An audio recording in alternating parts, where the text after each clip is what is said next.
Good morning, everybody. When Crystal Cove came out, I gave you a quick video to tell you what's good about it and what you can get out of it. Well, today we have Night Revels, so I want to tell you what's good out of Night Revels and what you can get before Halloween to help your character go. Now, I have a few recommendations here. We're going to put the high yield stuff up first, and then we're going to talk about some of the optional stuff later. First and foremost, one of the best things you can get out of the Night Revels right now, pretty much above any other item, is one of the horses. Now the Red Reaper Steed is very expensive, so I wouldn't recommend that. But the regular Reaper Steed is very easy to acquire for pretty much any character, and this is a free-to-play 100% move speed mount. That's right. You don't have to own any content. If you just installed the game onto your computer, or you see people going around with mounts and you want to get a fast one, but you own none of the content, free-to-play mount. I cannot recommend this enough. This item is absolutely fantastic, so make sure you pick yourself up the Reaper's Steed. You can get other mounts free to play, such as by participating in the hardcore leagues and doing incredibly well over there, which might be a challenge if you're new or inexperienced, but this is the best way to get it, so I would highly recommend getting this mount as quickly as you can. Now, there's a lot of cosmetics in here. The cosmetics are not required for any of the experience of playing Night Revels, so if you just think the cosmetics look cool, please pick them up. The next item on the list is the Hood of Unrest. I don't like this item because it's way too powerful and you can only get it at Halloween, but it's incredibly cheap and anyone can get it. What this is a clicky that when you use it, you can use it on yourself or anyone else, and it gives you 50% stacking dodge that ignores dodge cap. This is used by people who are pushing the hardest content in the game, the Reaper 10 raids, because this is one of the best ways to keep your tanks alive, because you can roll this on your tank for a very long time to defend against monsters, or you can use it on yourself. Oops, did all of a sudden that Vengeance or Doom Reaper or powerful monster aggro onto you? Swap your Hood of Unrest, press this button, and you get access to the strongest cooldown in Dungeons & Dragons Online, conveniently on an item, which is very cool. And then outside of the Hood of Unrest, the more optional one is the Reveler's Regalia and the Deliter's Docent. This is the same concept. You can use it on yourself or another person, and it adds a festive bonus to spell critical damage for 90 seconds, which is a buff. However, the problem with these two items is because they are armor pieces. If you're wearing armor, swapping to the Reveler's Regalia is annoying because it's a piece of clothing, so the swapping back to your regular armor takes a lot of time, so it's not as great. But if you're a Warforged, the Deliter's Docent is easy because swapping Docents is instantaneous. There's no equip time on armor. Now after that, we're going to take a look at some of the consumables, as all of the augments here pretty much hold their value. Ghost Bane is great because it gives you Ghost Touch on weapons, and is one of the only ways to get free-to-play Ghost Touch items, so if you are free-to-play, I would definitely recommend this item. The Vampire Slayer is a silver augment that's level 1. Again, very, very useful if you need silver damage. And then there's Ruby of the Endless Night. This weapon is not too bad, or this item is not too bad, but it's like, it used to be a lot better in the past where we had less damage. If you're playing on higher difficulties, Ruby of the Endless Night is quite good for just leveling purposes, but other than that, this is an okay effect. Next up, we have the Festive Augments, Constitution, Wisdom, and Intelligence. These give a stacking +2 bonus to these stats, so if you, of course they're 22, so if you're a low level you might not need these, but for endgame, every character is wearing Festive Augments. You're wearing one Festive Constitution plus at least a Festive of your main stat.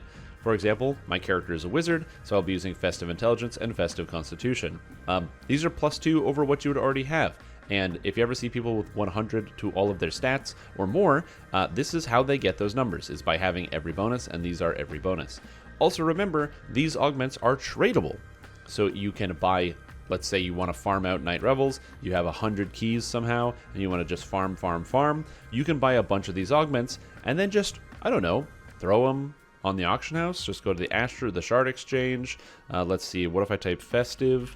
And, oh, look at that. People are selling Festive Augments for 100 to 200 shards. So always hold on to that. It's a good thing to trade for other players, because when it's off-season, it's pretty good.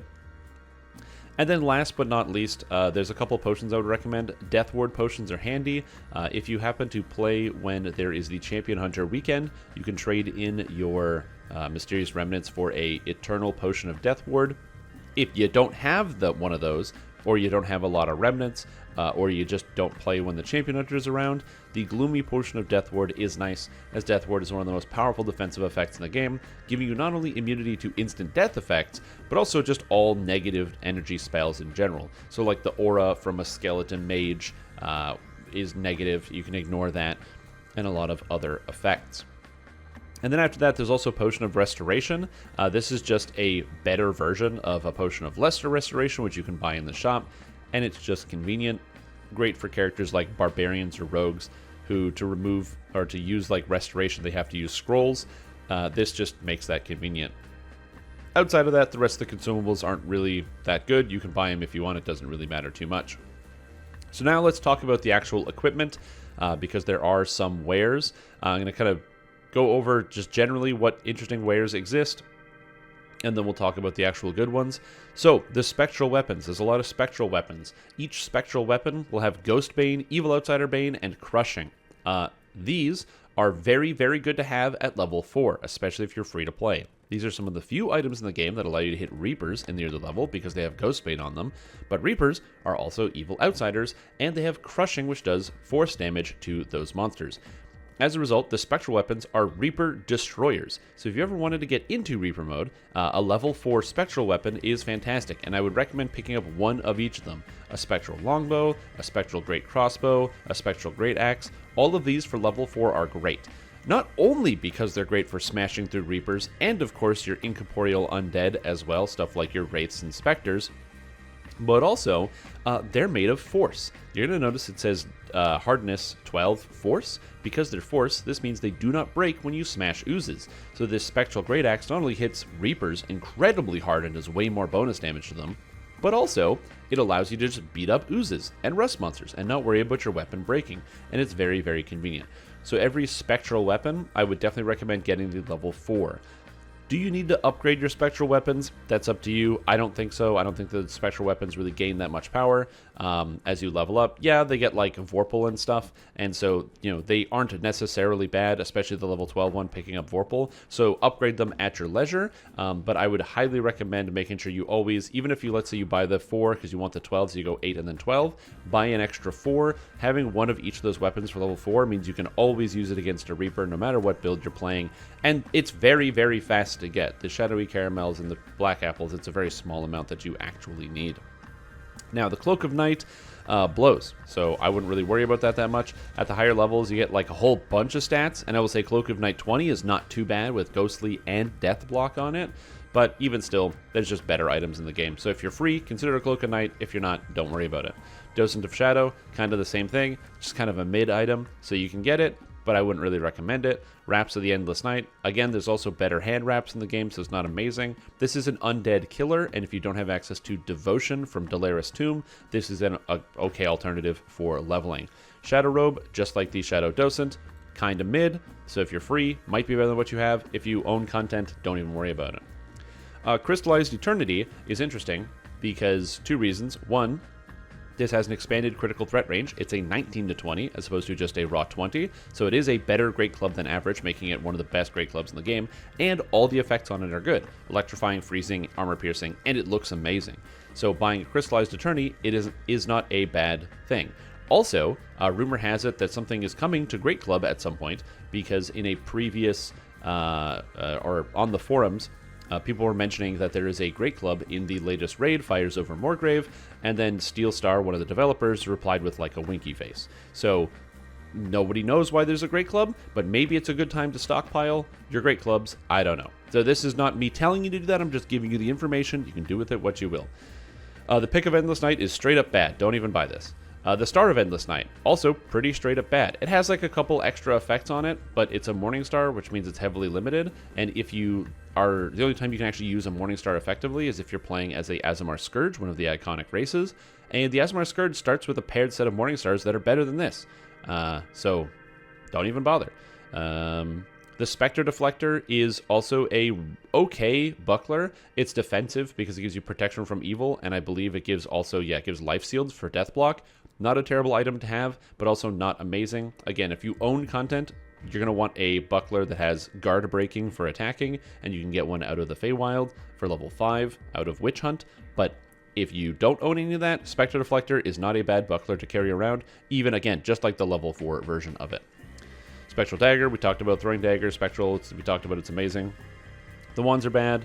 All these ones are bad. They're not good. Okay, level 32 items. Now, these are the endgame items. You're level 32. You can use these for endgame content. If you are free to play, you can't get any other level 32 weapons. So consider one of these, if you are fully free to play, as your endgame weapon. You got to think about it. Let's break them down. Are they good? Wraps of Endless Light, they're okay. They don't really have any cool special effects, but you know what? They do a bit of extra light damage, and light damage isn't resistible. Pick of Endless Night. Light picks are bad. I don't have to talk anymore, so don't buy that one. Star of Endless Night. We just talked about heavy maces and stuff. If you happen to be playing an Aasimar Scourge, because you bought that, but you don't own any other content, this is the highest level best Morningstar in the game, but for whatever reason, there's like a million raid Morningstars and heavy maces. So Morningstar and heavy mace, there's tons of really good weapons out there. So unless you're free, don't buy the Star of Endless Night ever. Crystallized Eternity, again, there's a new raid Great Club, which is better than this, but if you either don't own Moorgrave, you can consider this, assuming something happens with Great Club. If something doesn't happen with Great Club, oops, you spent all your almonds and sinister cinnamon on this. Spectral Dagger. The dagger, again, is one of those areas where there's so many insane daggers in the game. It's one of those popular weapon types. I can't recommend the Spectral Dagger for level 32, but if you happen to have it, I mean, it's not necessarily a bad weapon. It's nice because it's force, so it doesn't break when you attack stuff, which is very convenient as a swap.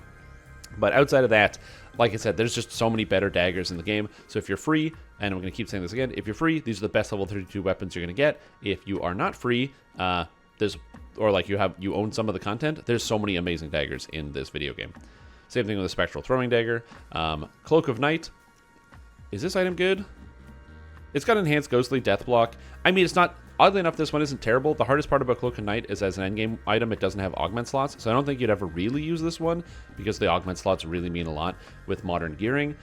So I would say this item is okay, again, if you don't own content. If you do own content, you can probably do better than the Cloak of Night, especially since Moorgrave has some of the most insane cloaks we've ever seen. And then the Robe of Shadow and the Docent of Shadow are just strictly bad, so that solves that problem right there. Also, the rest of the items didn't get made level 32 for reasons I don't know, but yeah. Anyway, so that's your buying guide. That's everything you need to know. It's everything you should buy.